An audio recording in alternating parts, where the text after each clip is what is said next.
In this video, we'll learn about communicating synchronously with your students using Google Meet. Google Meet is an online video conferencing tool that is free to use if you have a Google account.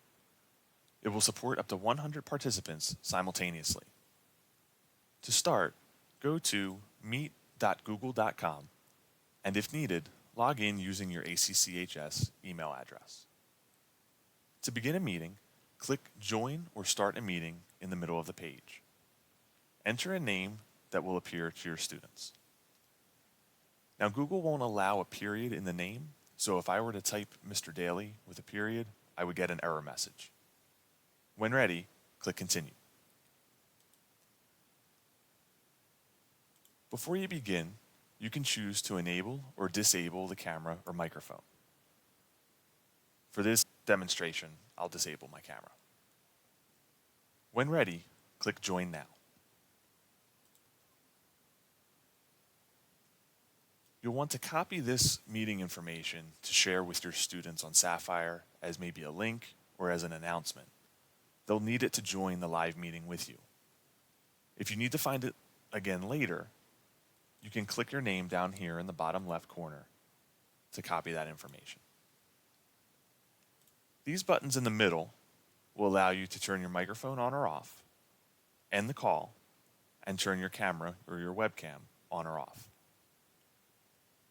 By selecting the Present Now button, you can either share your entire screen or a specific window for your students. So if you have a presentation that you would like to share and you have it open, you could find and select that window to share with your students. The toolbar at the top will allow you to see the presentation that you are sharing.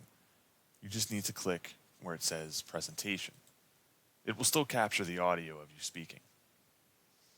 This toolbar will also allow you to see a list of participants and any comments that they're making in the chat, and this could be a good area for students to post questions that they may have.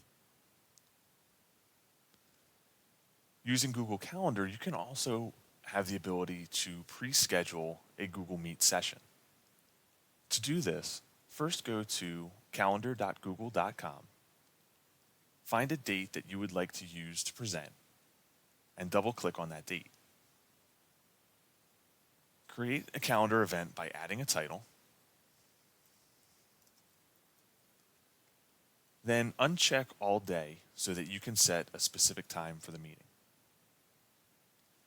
And where you have the option to add conferencing, select Hangouts Meet.